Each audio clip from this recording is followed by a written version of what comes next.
Bab 11. Rahasia bisnis orang Cina. Keberhasilan orang Cina dalam bidang perdagangan seringkali menimbulkan berbagai pertanyaan. Banyak yang bertanya-tanya, bagaimana orang Cina bisa begitu sukses dalam bidang perdagangan dan ekonomi. Padahal, banyak di kalangan Tauke, Taiko, dan Taikun Cina berasal dari keluarga yang miskin. Kebanyakan dari mereka hijrah dari negara Cina hanya membawa baju yang melekat di badan dan tidak mempunyai apa-apa termasuk harta benda serta pendidikan. Kebanyakan dari mereka tidak pernah mengecap pendidikan secara formal dan bahkan buta huruf. Namun, mereka berhasil muncul sebagai pedagang yang sukses dan kaya raya. Banyak orang Cina menjadi kaya di luar negeri dan bukan di negara asal mereka. Ekonomi Asia Tenggara rata-rata dikuasai dan didominasi oleh orang Cina. Kedatangan mereka pada awalnya bertujuan mencari makan. Namun pada akhirnya mereka yang memberi makan dan membuka kesempatan kepada penduduk setempat. Penguasaan ekonomi oleh orang Cina di Malaysia, Indonesia, Brunei, Thailand, Singapura, dan Filipina sudah bukan menjadi rahasia lagi.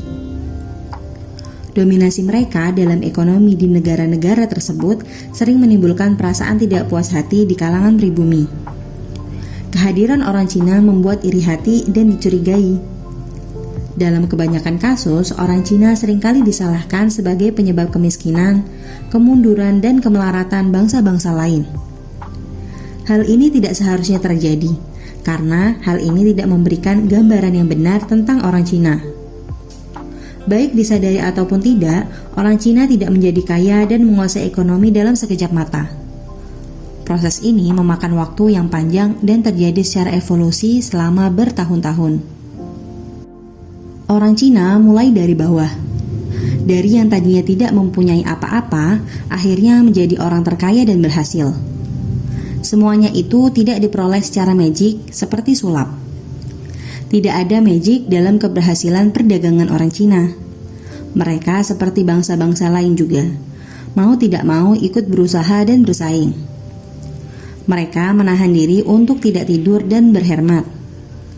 Mereka mengorbankan waktu luang dan mengambil resiko untuk dapat memajukan perdagangan. Pedagang Cina juga mengalami masa jatuh bangun. Kadangkala mereka rugi dan di lain waktu untung. Banyak yang sudah berhasil dan tidak sedikit juga yang mundur di tengah jalan. Apa yang dialami oleh pedagang lain juga dialami oleh orang Cina. Jadi sebenarnya tidak benar jika ada orang yang mengatakan bahwa keberhasilan ekonomi dan perdagangan orang Cina disebabkan tipu daya dan penindasan yang dilakukan terhadap bangsa lain. Orang Cina berhasil bukan karena faktor keturunan. Jika dikatakan pandai, bangsa lain pun juga pandai. Dalam beberapa hal, penduduk asal dan penduduk sekitar sebenarnya mempunyai lebih banyak kelebihan dibandingkan orang Cina. Ada beberapa faktor yang mendorong keberhasilan orang Cina. Di antaranya adalah kemiskinan, perasaan kurang aman, survival atau kemampuan bertahan hidup di tempat orang, tidak ada pilihan, dan ajaran falsafah yang mereka dapatkan. Menurut beberapa pengamat sosial, kekuatan yang memotivasi dan mendorong orang Cina untuk berkecimpung dalam kegiatan perdagangan adalah ajaran Konfusianisme. Ajaran itu mengutamakan ketaatan kepada ibu bapak dan penghormatan kepada orang yang lebih tua. Konfusianisme juga menekankan pentingnya menjaga keturunan.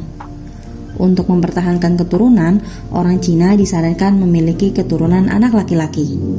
Dalam sistem sosial orang Cina, anak laki-laki adalah ahli waris keturunan. Mereka juga akan mewarisi harta dan kekayaan keluarga. Anak laki-laki memiliki tanggung jawab yang besar untuk menjaga martabat dan nama baik keluarga. Mereka harus berusaha mengharumkan nama keluarga dan memuliakan keturunannya. Salah satu cara menunjukkan rasa hormat kepada kedua orang tuamu dan mengangkat martabat keluarga adalah dengan menjadi kaya. Kekayaan dapat membeli kemewahan dan menjadikan seseorang dihormati dan dipandang mulia. Satu-satunya cara untuk menjadi kaya adalah dengan menduduki jabatan tinggi dalam kerajaan. Namun, sejak runtuhnya dinasti Cina kuno, kesempatan menjadi kaya melalui cara ini dapat dikatakan hampir tertutup. Justru satu-satunya cara untuk menjadi kaya adalah dengan berdagang. Dengan kekayaan, keluarga akan hidup senang dan ini adalah salah satu cara orang Cina membalas jasa ibu bapak mereka. Meskipun kasih sayang dan kepatuhan tidak dapat dinilai dengan uang, kekayaan akan dapat memberikan kebahagiaan dan meningkatkan status sosial keluarga dalam masyarakat. Menjadi kaya dan sukses dalam perdagangan atau pendidikan menjadi jalan bagi orang Cina untuk membalas segala pengorbanan serta jasa ibu bapaknya. Sejak kecil, ibu bapak orang Cina memberikan anjuran kepada anak-anak mereka agar berhasil dan menjadi kaya.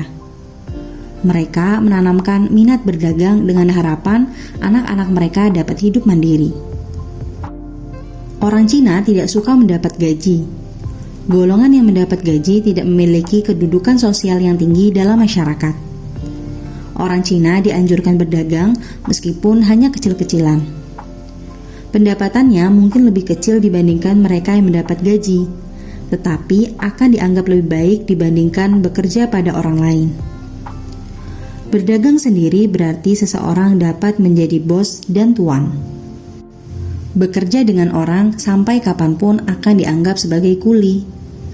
Orang yang berdagang dikatakan berani dan hanya orang yang beranilah yang memiliki kesempatan menjadi kaya dan sukses. Orang yang berdagang mendapat kedudukan yang istimewa dalam masyarakat Cina. Keadaan ini menjelaskan mengapa orang Cina suka berdagang dibandingkan bekerja di kerajaan ataupun di pabrik. Rahasia kesuksesan dagang orang Cina adalah karena tidak membatasi diri dalam menggeluti bidang perdagangan. Uang tidak pernah dijadikan sebagai penghalang. Asal ada kemauan, di situ pasti ada jalan. Yang penting, kita harus berusaha, tabah, dan sanggup menderita untuk hidup susah. Bidang perdagangan bukanlah bidang yang mudah, dan menuntut seseorang bekerja lebih keras dan lama jika dibandingkan mereka yang mendapat gaji. Mereka berusaha memajukan perdagangan karena lebih keras mereka bekerja, lebih banyak keuntungan yang akan diperoleh. Sebagai tauke dan pemilik perdagangan, mereka mempunyai kekuasaan untuk membuat keputusan dan menentukan arah perdagangan.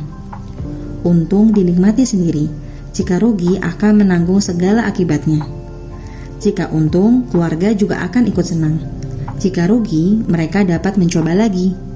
Setidaknya harus mencoba dan berusaha. Masalah gagal atau berhasil merupakan masalah lain. Perdagangan menjanjikan keuntungan yang menarik dan kesempatan untuk dapat keluar dari kepompong kemiskinan serta belenggu kesusahan.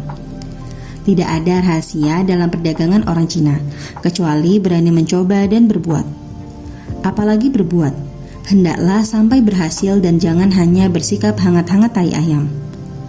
Acuh tak acuh adalah sikap yang tidak ada dalam kamus dagang orang Cina. Yang ada hanya berbuat yang benar dan bekerja dengan sungguh-sungguh.